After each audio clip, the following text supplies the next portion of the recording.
Vigilia dell'insediamento dei presidenti delle Camere, ma è ancora stallo tra Movimento 5 Stelle, Lega e Forza Italia. Dei veneti in corsa salgono le quotazioni di Fraccaro tra i grillini, scende invece la Casellati tra i forzisti.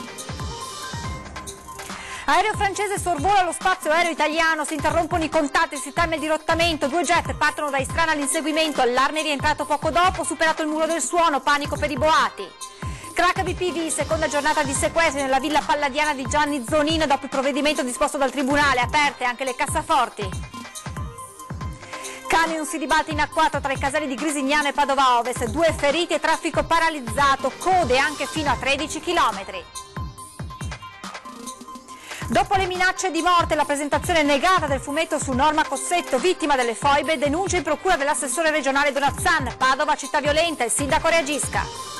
Ieri sera affollata assemblea dei sindaci e comitati nel paese dove Terna progetta di costruire una centrale di smistamento di 80.000 metri quadri. Unanime il no, il progetto devasterebbe il territorio.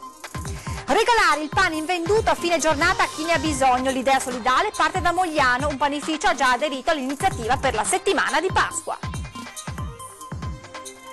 Buonasera e ben ritrovati con l'edizione del Veneto dei telegiornali di Antenna 3. In primo piano la politica, perché è ormai vicina l'elezione dei presidenti delle 2 Camere. Domani il primo incontro, la prima riunione di Camera e Senato e poi appunto la nomina dei 2 presidenti. Alla vigilia del giorno cruciale c'è una situazione di stallo sul nome di Forza Italia per il Senato. 2 i veneti alla finestra, tra i nomi più accreditati per Montecitorio e Palazzo Madama. Il tempo oramai è scaduto, dopo le telefonate, gli incontri, i messaggi a distanza tra gli schieramenti politici, domani si riuniranno per la prima volta Camera e Senato con i nuovi deputati eletti il 4 marzo. Da quel momento la tabella di marcia procederà a passo spedito per l'elezione dei presidenti delle 2 Camere. Arrivati a questo punto sembra ormai certa l'assegnazione di Montecitorio ad un uomo del Movimento 5 Stelle e Palazzo Madama ad un esponente di Forza Italia, anche perché dopo l'incontro a Palazzo Grazioli tra i leader del centrodestra, Matteo Salvini ha deciso di cedere la presidenza del Senato agli azzurri. In cambio è arrivato il via libera per la candidatura del leghista Federica alla presidenza della regione Friuli. Adesso è solo questione di nomi ed anche il Veneto può fare la sua parte, anche se nelle ultime ore almeno uno dei 2 rami del Parlamento potrebbe allontanarsi. Per la presidenza del Senato, infatti, l'ultimo vertice del centrodestra, Palazzo Grazioli, sembra voler confermare il nome di Paolo Romani, bocciato però dal Movimento 5 Stelle. L'ultimo strappo sta proprio qui, dovesse spuntarla Romani o tutt'al più Anna Maria Bernini, il nome dell'esperta Maria Elisabetta Casellati, rodigina d'origine e padovana d'adozione, scenderebbe notevolmente. A Montecitorio invece la sfida è tutta interna al Movimento 5 Stelle tra il trevigiano Riccardo Fraccaro e Roberto Fico. Dunque una spartizione equa tra centrodestra e Movimento 5 Stelle, o forse sarebbe meglio dire tra Salvini e Di Maio, che potrebbe fare da apripista ad un accordo tra i 2 leader per il nuovo governo, con Forza Italia che però non starà solo a guardare. E adesso la cronaca con quanto accaduto questa mattina sui cieli della Lombardia, dove 2 jet militari partiti da Istrana per intercettare un aereo di linea francese che aveva interrotto i contatti hanno rotto il muro del suono, panico tra la popolazione per il boato avvertito. 2 esplosioni, una dopo l'altra, così forti da far tremare i muri e i vetri delle abitazioni a cavallo tra Lombardia e Valle d'Aosta. Cittadini terrorizzati che sono scesi in strada, centralini dei vigili del fuoco e delle forze dell'ordine presi d'assalto da chiamate di persone impaurite. Inizialmente si era pensato ad una scossa di terremoto, al punto che nel bergamasco 2 scuole elementari e il tribunale sono stati evacuati per precauzione. Dopo alcune verifiche è stato possibile ricostruire quanto accaduto. A causare i boati 2 aerei militari che hanno rotto il muro del suono. Da cielo d'allarme dei velivoli la coppia di Istrana è stata mandata in volo con procedura d'allarme a seguito di una mancanza improvvisa di comunicazione con un vettore civile, in questo caso era un Boeing 777 di Air France, che ha perso il contatto con gli enti del traffico civile. L'aeronautica militare sottolinea come i velivoli d'allarme siano decollati da Istrana a seguito dell'ordine di scramble ricevuto dal Combined Air Operations Center di Torrejón, ente NATO responsabile d'area del servizio di sorveglianza dello spazio aereo. Sono saliti a una quota veramente alta, questo per mitigare, visto la necessità di intervenire legati alla particolare situazione di necessità, di intervenire nei tempi, minimi tempi, e quindi hanno oltrepassato la barriera del suono e sono andati supersonici. Nonostante la quota fosse elevata, come vi ho detto prima, le condizioni meteorologiche di vento e di temperatura hanno amplificato la propagazione dell'onda d'urto, questa rendendola quindi particolarmente udibile al suolo. Gli Eurofighter hanno intercettato il velivolo francese sopra i cieli della Lombardia, dove hanno identificato l'aeromobile civile e si sono assicurati che l'equipaggio avesse ripristinato i regolari contatti radio con gli enti del traffico aereo. A quel punto sono rientrati alla base. Questa procedura è la dimostrazione della prontezza, della reattività del dispositivo di difesa dello spazio aereo, questo a garanzia della nostra sicurezza. Ancora sequestri nell'abitazione dell'ex numero 1 di Popolare di Vicenza, Gianni Zonin. Non solo collaborazione, ma estrema cortesia, signorilità, e è stato quasi imbarazzante per noi compiere questo accesso perché è andata così, e tanto di cappello ai signori Zonin. Nuovo accesso alla villa dell'ex numero 1 di Popolare di Vicenza, Gianni Zonin. A suonare al campanello dell'abitazione il legale Michele Vettore e il collega Renato Bertelle, che assistono due associazioni in rappresentanza di 245 persone una e 41 l'altra. In mano il provvedimento che li autorizza il sequestro conservativo autorizzato dal GUP per 15,5 e 3,8 milioni di euro. Ad accompagnarli l'ufficiale giudiziario e un esperto d'arte. Abbiamo fatto un accesso all'interno dell'abitazione e stiamo verificando la disponibilità degli oggetti all'interno dell'abitazione della casa. Il secondo giorno di sopralluoghi ha permesso di tracciare un primo bilancio dei sequestri. Ci sono svariati oggetti all'interno della casa, non siamo al momento in grado di attribuire un valore. Il sequestro ha come oggetto i beni immobili all'interno del palazzo, tutto quello che si ritiene insomma di valore, dai quadri antichi ai tappeti passando per mobili e oggetti preziosi. Sono state anche aperte 2 cassaforti. Non è invece scattato il sequestro per i gioielli della moglie di Zonin, che ha seguito le operazioni al telefono perché fuori casa. Speriamo che alla fine qualcosa possa essere recuperato. Al momento è presto per dirlo. Nessun oggetto è stato portato via dalla villa e come custode dei beni sequestrati è stato nominato il figlio Michele Zonin, a cui il padre ha donato la villa. Tutti gli oggetti sequestrati rimarranno dunque al loro posto, ma non potranno essere venduti, spostati o distrutti. Alla fine del processo si procederà con il pignoramento o con la liberazione. Nel caso in cui fosse possibile il pignoramento, potrebbe esserci un'asta e gli introiti essere utilizzati come risarcimento dei risparmiatori che hanno presentato istanza. Altra giornata da incubo lungo l'autostrada A4 per un incidente. I 2 pompieri, prima di intervenire, sono riusciti a liberare i feriti dalle lamiere e a consegnarli al personale del 118. Sono stati 2 vigili del fuoco del comando di Trieste i primi a intervenire e a prestare soccorso ai 2 feriti. I pompieri, che stavano raggiungendo Brescia per ritirare dei nuovi mezzi di servizio, hanno immediatamente dato l'allarme e hanno collaborato alle operazioni fino all'arrivo degli uomini del comando di Vicenza. Lo schianto pochi minuti prima delle 10 lungo l'autostrada A4 nei pressi della rampa di missione in direzione Milano del casello di Grisignano di Zocco.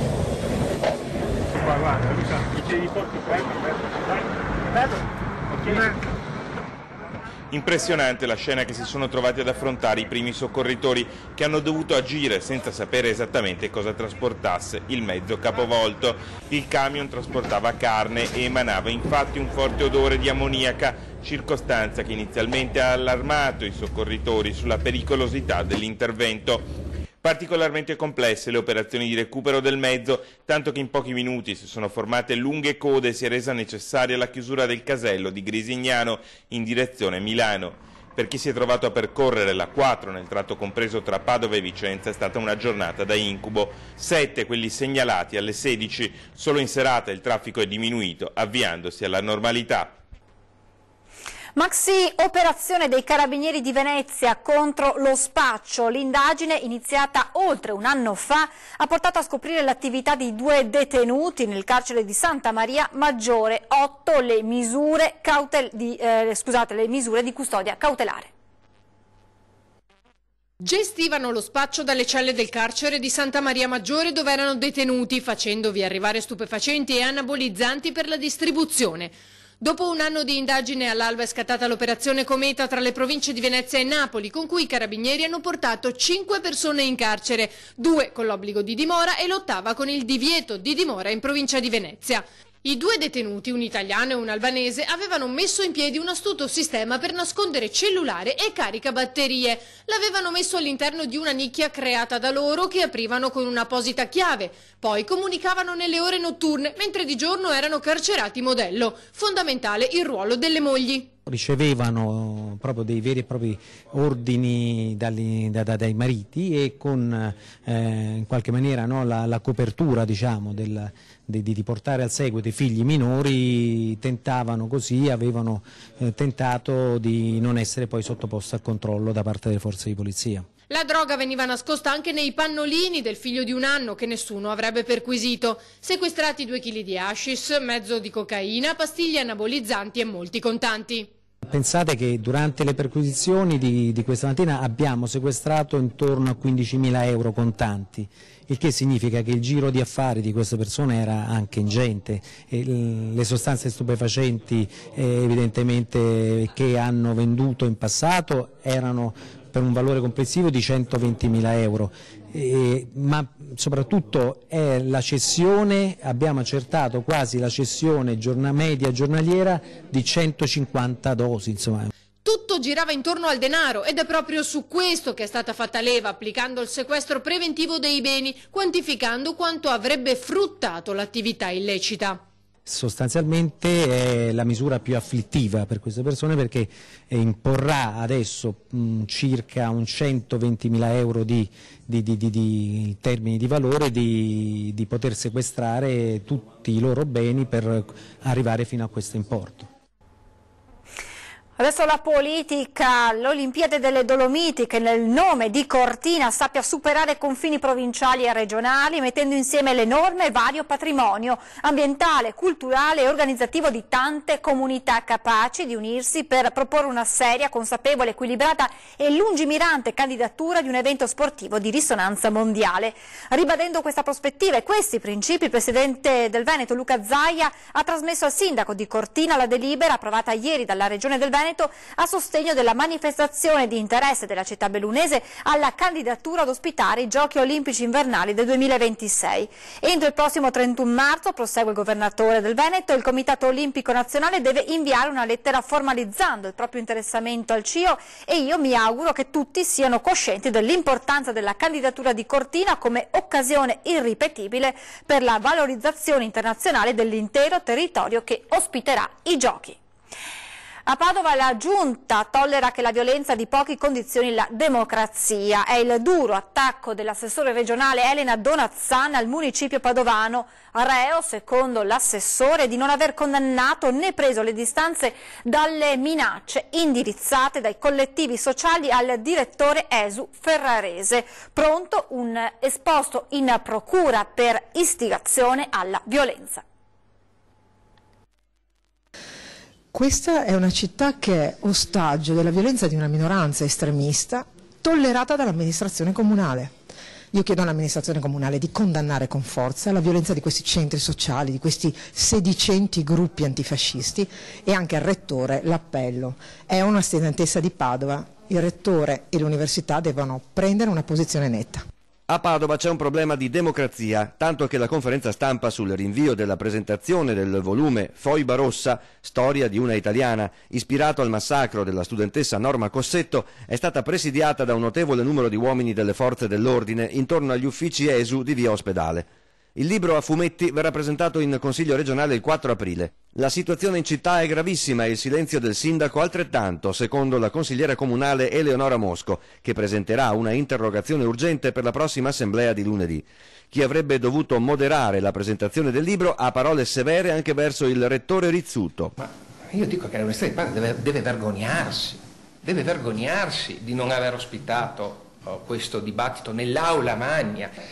L'Università ha infoibato moralmente per la seconda volta Norma Cossetto con questo atteggiamento quantomeno di pavidità. Ma Padova è tornata a essere un enclave degli anni di piombo? Biloslavo lo chiede direttamente al ministro Minniti e sulle minacce indirizzate in varie forme all'organizzatore della presentazione, il direttore ESU Stefano Ferrarese, l'assessore Donazzan presenterà un esposto in procura. Perché qui c'è stata istigazione alla violenza e minacce, diversi modi. Le reti scritte sui muri che inneggiano al fatto che combattere il fascismo non è reato, e poi perché le minacce ci hanno imposto di non presentare questo fumetto. Ieri l'ennesimo colpo di scena nell'interminabile vicenda del referendum per la separazione tra Venezia e Mestre, col governo che ha deciso di contestare il voto indetto dalla Regione di fronte alla Corte Costituzionale. Oggi la piccata risposta dei separatisti. È imbarazzante che un governo che è in regime di prorogatio, quindi significa che dovrebbe fare solo gli affari urgenti di ordinaria amministrazione, si permetta di sollevare un conflitto di attribuzione fra Stato e Regioni. Probabilmente il governo di Gentiloni non sa neanche dove si trovano Mestre e Venezia, non conosce la realtà locale e di sicuro non vuole fare gli interessi dei cittadini, ma di pochi politici che vogliono mantenere la poltrona.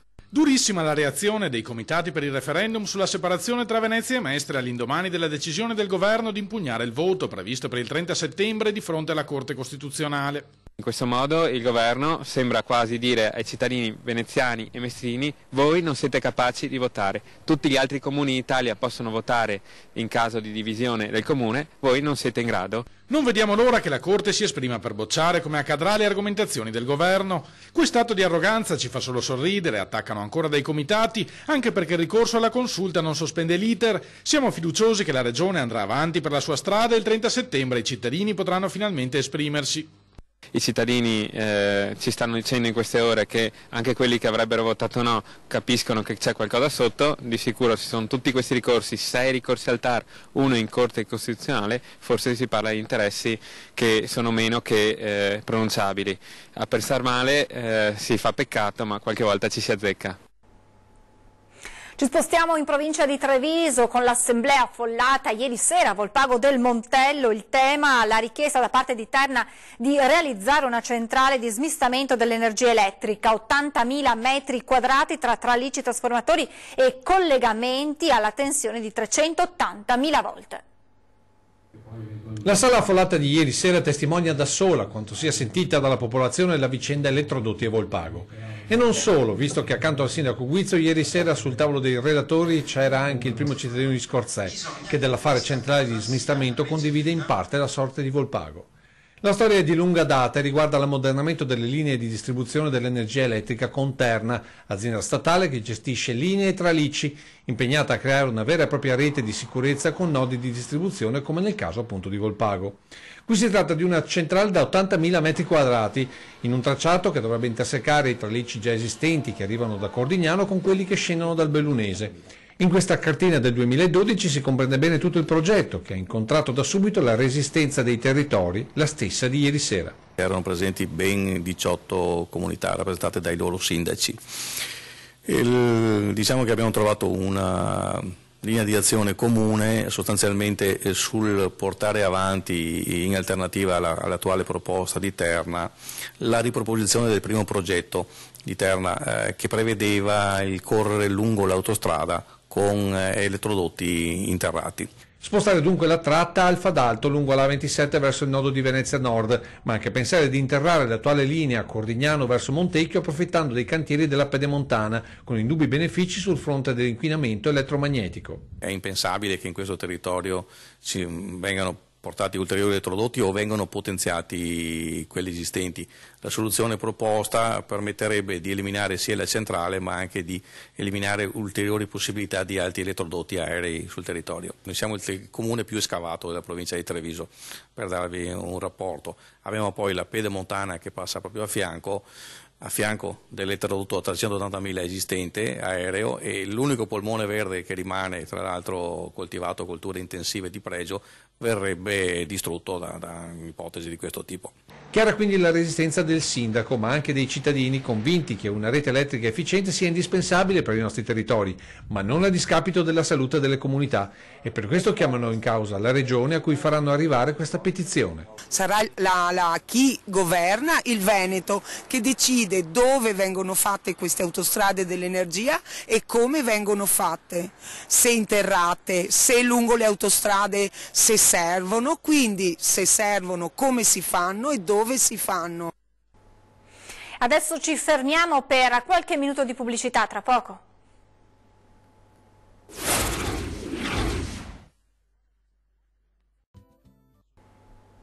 Di nuovo in diretta per parlare di una iniziativa solidale partita dal trevigiano da Mogliano, per l'esattezza, regalare il pane invenduto a fine giornata a chi ne ha bisogno. Un panificio ha già aderito per la settimana di Pasqua.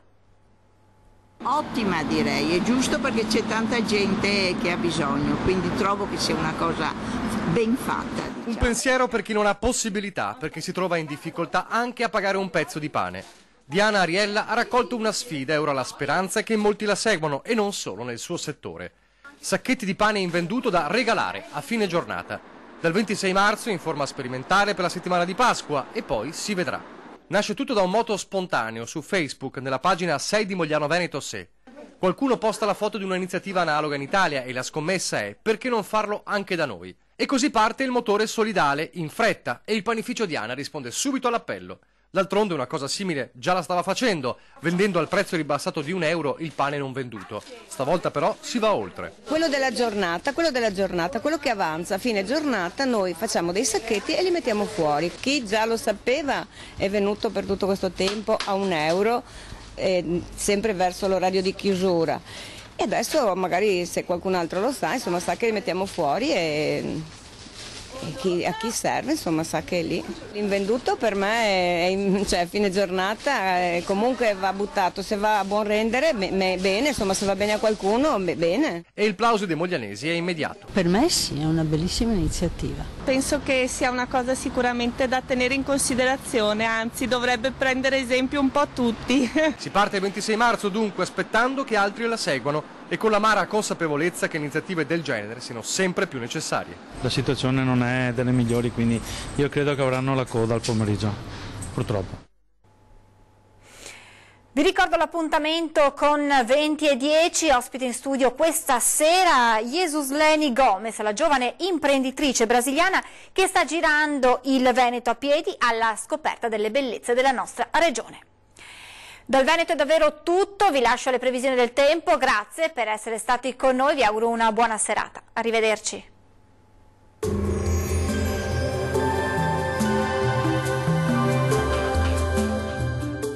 Termoidraulica Susin. Se compri una caldaia, in omaggio il condizionatore. Termoidraulica Susin a 0 branco.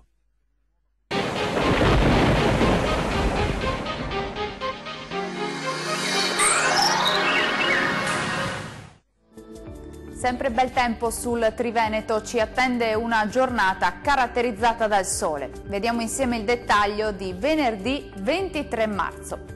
Sul Veneto ampio soleggiamento un po' su tutti i settori, il cielo infatti si presenterà sereno o al massimo poco nuvoloso, tuttavia con locali e innocui addensamenti. Vediamo anche le temperature, le minime saranno comprese tra -2 e 1 grado, valori massimi che risulteranno essere in aumento e compresi dunque tra 9 e 12 gradi. Situazione del tutto simile sul Friuli Venezia Giulia, tanto sole con cielo sereno nella prima parte della giornata, più nubi ma senza conseguenze col passare delle ore. Temperature minime tra -2 e 0 gradi, massime comprese tra 10 e 11 gradi circa. Bel tempo anche sul Trentino Alto Adige, Ampio soleggiamento, al massimo con poche nubi sparse qua e là. Temperature minime tra 3 e 4 gradi, massime invece in aumento intorno ai 14 gradi circa. Dal meteo per ora è tutto, arrivederci al prossimo aggiornamento.